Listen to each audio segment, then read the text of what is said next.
দাঁড়িয়ে পেশাব করলে কি গোসল করা ব্যতীত নামাজ হবে না? পারফিউম ব্যবহার করা মহিলাদের জন্য হারাম, কিন্তু বাহিরে যাবার পর অনেকের ঘামের গন্ধ আসে, এটা অনেকের অসুবিধা হয়, সেক্ষেত্রে করণীয় কি? মাথার চুল কালার করা সম্পর্কে ইসলামের শরীয়ত কি বলে? স্বামী যদি স্ত্রীকে লক্ষ্মী বলে ডাকে, এতে কি গুনাহ হবে? নামাজ অবস্থায় ওযু চলে যেতে চায়, এমন অবস্থায় ওযু আটকে রেখে নামাজ আদায় করা যাবে কি? 4 রাকাত নামাজের বদলে 3 রাকাত পরে সালাম ফিরালে কি করণীয়? এটা পরে মনে পড়েছে। সময় মাথায় ওড়না থাকা কি বাধ্যতামূলক? স্বামীকে খুশি করার জন্য ফর্সা হওয়ার ক্রিম ব্যবহার করা যাবে কিনা? মৃত ব্যক্তির লাশ, বিশেষ করে মহিলার লাশকে ভিডিও কনফারেন্সের মাধ্যমে দূর দূরান্তের আত্মীয় স্বজনকে দেখানো যাবে? ওযুর পরে ভেসলিন, গ্লিসারিন ইত্যাদি ব্যবহার করলে ওযু বা নামাজের কোনো ক্ষতি হবে কি? আর বিলম্ব না করে চলুন আমরা প্রবেশ করি আপনাদের প্রশ্নগুলোর উত্তর দেওয়ার পালায়। নাইমা সুলতানা আপনি লিখেছেন, ওযু করার পর সাবান ব্যবহার করলে ওযু হয় কিনা? ওযু হবে, কোনো অসুবিধা নেই। সাবানের ব্যবহার করলে ওযু ভঙ্গের কোনো কারণ হয় না। অ্যাঞ্জেল রুমি আপনি লিখেছেন, চোখে কাজল বা আইলাইনার ব্যবহার করে নামাজ পড়লে নামাজ হবে কিনা? নামাজ হয়ে যাবে। এরপরে আব্দুল মা এই আইডি থেকে আপনি লিখেছেন, মাথার চুল কালার করা সম্পর্কে ইসলামের শরীয়ত কি বলে? মাথার চুল কালার করতে পারেন, বিশেষ করে সাদা যখন হয়ে যায় তখন নবী করিম সাল্লাল্লাহু আলাইহি ওয়াসাল্লাম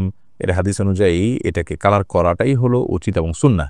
তিনি বলেছেন, ইহুদিরা সাদা চুল রাখে, তোমরা এটাকে কালার করবে, ওয়াজান্নিবুস সাওয়াদ, তবে তোমরা কালো কালার থেকে বিরত থাকবে। অতএব মেহেদি বা এই জাতীয় কোনো ন্যাচারাল কোনো কিছু যদি আপনি কালার করতে পারেন সেটা সুন্নাহ। এমনি সাকিব মাতব্বর লিখেছেন, নামাজ অবস্থায় ওযু চলে যেতে চায়, এমন অবস্থায় ওযু আটকে রেখে নামাজ আদায় করা যাবে কি? অবশ্যই আটকে রেখে আদায় করা যাবে, তবে স্বাভাবিক অবস্থায় ওযু আটকে রেখে তারপরে ওই ওযু দিয়ে নামাজ পড়া উচিত নয়। তবে নামাজের মধ্যে যদি আপনার ওযু ভাঙার বা পেশাব পায়খানা বেগ হয়, তাহলে সে বা বায়ু নির্গত হওয়ার বেগ হয়, তাহলে সেটাকে আটকে রেখে সালাত কমপ্লিট করা যেতে পারে, যেহেতু সালাত কমপ্লিট করা আল্লাহর কর্তৃক নির্দেশিত। লাতুতিলা আমারকুম আল্লাহ বলেছেন। সুইট আপেল আশিক এই আইডি থেকে আপনি লিখেছেন, গরুর ভুঁড়ি খাওয়া যাবে, জায়েজ হবে কি? গরুর ভুঁড়ি খাওয়া জায়েজ আছে, আপনি যদি খেতে আপনার রুচিতে না করলে আপনি খাবেন না, এটা আপনার রুচির ব্যাপার, কিন্তু এটাকে পাক করে ধুয়ে পরিচ্ছন্ন করে আপনি খেতে পারেন, জায়েজ আছে। সুমন আহমেদ আপনি লিখেছেন, 4 রাকাত নামাজের বদলে 3 রাকাত পরে সালাম ফিরালে কি করণীয়? এটা পরে মনে পড়েছে। ফরজ নামাজ যদি 4 রাকাত 3 রাকাত সালাম ফিরে ফেলেন, তৎক্ষণাৎ মনে পড়লে তো আরেক রাকাত পরে শেষ নামাজ হয়ে যাবে, কিন্তু আপনি উঠে চলে গেছেন, অন্য কাজ করছেন, তারপরে মনে পড়েছে, তাহলে আবার আপনাকে সে সালাত আদায় করতে হবে। আয়েশা আক্তার দারুদ্দোলান আপনি লিখেছেন, পারফিউম ব্যবহার করা মহিলাদের জন্য হারাম, কিন্তু বাহিরে যাওয়ার পর অনেকের ঘামের গন্ধ আসে, এটা অনেকের অসুবিধা হয়, সেক্ষেত্রে করণীয় কি? তারা সেক্ষেত্রে ঘামের গন্ধ যাতে না আসে সেই পরিমাণ হালকা, যেটা দূরের অন্য কোনো মানুষের নাক পর্যন্ত যায় না, জাস্ট দুর্গন্ধ দূর করতে পারে, এইটুকু আপনি ব্যবহার করবেন। ইসরাজান আপনি লিখেছেন, স্বামীকে খুশি করার জন্য ফর্সা হওয়ার ক্রিম ব্যবহার করা যাবে কিনা? ফর্সা হওয়ার ক্রিম সম্পর্কে আগে আমরা বলেছি, এটা থেকে আদতেই কি পরিপূর্ণ মানুষের রং চেঞ্জ হয়ে যায় কিনা? যদি পূর্ণ রং চেঞ্জ হয়ে মানুষের আকৃতি পরিবর্তন হয়ে যায়, তাহলে সেটা তো জায়েজ নয়। আর হালকা একটু ফর্সা দেখায়, এরকম যদি হয় তাহলে সে করা যেতে পারে। নুসরাত কবির উর্মি আপনি লিখেছেন, ওযুর পরে ভেসলিন, গ্লিসারিন ইত্যাদি ব্যবহার করলে ওযু বা নামাজের কোনো ক্ষতি হবে কি? না, ওযু বা সালাত ভঙ্গের সুনির্দিষ্ট কারণ আছে, সেই কারণগুলো না পাওয়া গেলে ওযু বা সালাত ভঙ্গ হবে না। বিধায় ভেসলিন বা গ্লিসারিন ইত্যাদি ব্যবহার করলে ওযু নষ্ট হবে না, সালাতের কোনো অসুবিধা হবে না, কারণ এগুলোর ফলে ওযু ভঙ্গের কোনো কারণ পাওয়া যায় না।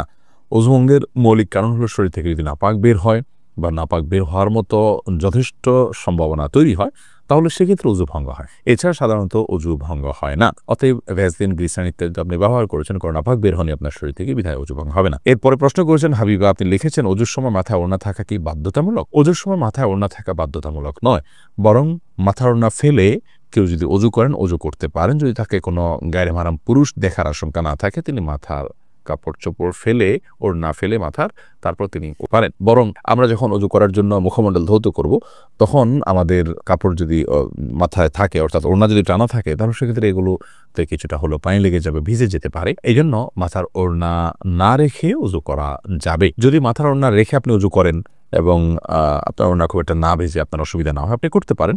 মাসা করার ক্ষেত্রে আপনাকে মাথার কাপড়ের নিচ দিয়ে মাসা করতে হবে, কারণ মাথার ওড়নার উপর দিয়ে মাসা করলে সে মাসা বিশুদ্ধ হবে না। এটাই হলো জমহুর এবং বেশিরভাগ উলামা ইকরাম, ফুকাহা ইকরামের মত। খোলাসা কথা হলো যে মাথায় ওড়না থাকা এটা বাধ্যতামূলক নয়, বরং মাথায় ওড়না না রেখে ওযু করা যাবে। আর যদি ওড়না রেখে ওযু করতে পারেন আপনি, তবে মাসা করতে হলে অবশ্যই ওড়না নিচ দিয়ে আপনাকে করতে হবে। ওমর ফারুক আপনি লিখেছেন, ওযু নষ্ট হয়ে গেলে আবার ওযু করে মোজার উপর মাসা করলে কি হবে? ওযু যদি নষ্ট হয়ে যায়, নতুন করে ওযু করেছেন, পরিপূর্ণ ওযু করেছেন, সে ওযুতে পাও ধুয়েছেন, এরপরে আপনি যদি মোজা পরেন, সে মোজার উপরে আপনার বাসাবাড়ি থাকলে 24 ঘন্টা পর্যন্ত যতবার ওযু করবেন, আর মোজা না খুলে পাও ধোয়ার পরিবর্তে মোজার উপরে এভাবে ভেজা হাত টেনে দিয়ে মাসা করলে চলবে। শর্ত হলো মোজা চামড়ার হতে হবে, অথবা এমন কাপড়ের মোজা হতে হবে যেটা অত্যন্ত শক্ত, অত্যন্ত মজবুত এমন না হয় যে মাসা করলেন আর ভেতরে ভিজে গেল, কিংবা মোজা পরলেন তো আপনার চামড়া দেখা গেল এত পাতলা, খুব বেশি ঠুনকো। বরং খুব মজবুত ধরনের কাপড়ের মোজা যদি হয়, যেটা পরে দীর্ঘ পথ হেঁটে যাওয়া যায়, এরকম মোজার উপরে মাসা করা জায়েজ হবে। এবং আশিক রহমান আপনি লিখেছেন, মৃত ব্যক্তির লাশ, বিশেষ করে মহিলার লাশকে ভিডিও কনফারেন্সের মাধ্যমে দূর দূরান্তের আত্মীয় স্বজনকে দেখানো যাবে? মৃত ব্যক্তির লাশ যদি নিজের কোনো আত্মীয় স্বজনকে দেখান দূরের, আর মৃত ব্যক্তি মহিলা হয়, যাকে দেখাচ্ছেন তিনি যদি তার মাহারাম হয়, তাহলে দেখালে গুনাহ হবে না। তবে সেটাকে ভিডিও করে রাখা, ছবি তুলে রাখা অবশ্যই অনুচিত কাজ। কারণ মৃত্যুর পর মানুষের আকৃতিতে অনেক সময় পরিবর্তন হয়, কিছুটা বিকৃতি ঘটে থাকে।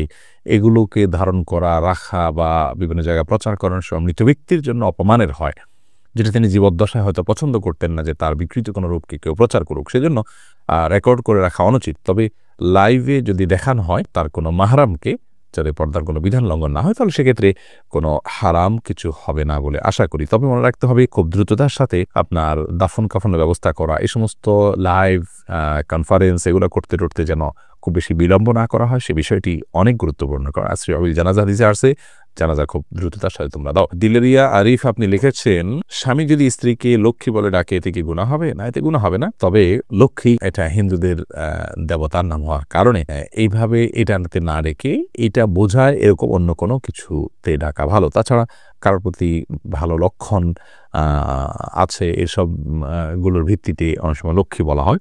তো এই সমস্ত দৃষ্টিকোণ থেকে লক্ষ্মী বলা জায়েজ নয়। এমনিতেই আপনার আদর করে কেউ লক্ষ্মী বলে ফেললো, ওইরকম কোনো দৃষ্টিভঙ্গি তার নাই বা মাথায়ও তার সেটি নাই, তাহলে সেক্ষেত্রে তিনি গুনাহগার হবেন, ব্যাপারটি সেরকম নয়। তবে যে শব্দের ব্যবহার ভিন্নধর্মী মানুষরা বিভিন্ন বিশ্বাস থেকে করে থাকে, সেটার বিকল্প শব্দ থাকলে আমরা সেটি ব্যবহার করা অবশ্যই ভালো। মোহাম্মদ আরাদ আবদুল্লাহ আপনি জানতে চেয়েছেন, দাঁড়িয়ে পেশাব করলে কি গোসল করা ব্যতীত নামাজ হবে না? দাঁড়িয়ে পেশাব করলে যে গোসল করতে হবে এমনটি বাধ্যতামূলক নয়, বরং দাঁড়িয়ে পেশাব করার পরও আপনি গোসল ছাড়া নামাজ আদায় করতে পারেন। দাঁড়িয়ে পেশাব করতে গেলে যদি আপনার শরীরে কোথাও ছিটে ফোঁটা লাগে বা পেশাব লেগে যায়, সেই জায়গাটা আপনি ধুয়ে ফেলবেন, ধুয়ে আপনি সালাত আদায় করতে পারবেন। আর দাঁড়িয়ে পেশাব করাটা অনুচিত, অনুত্তম, ভালো নয়, মাকরুহ কাজ। নবী করিম সাল্লাল্লাহু আলাইহি ওয়াসাল্লাম সচরাচর দাঁড়িয়ে পেশাব করতেন না।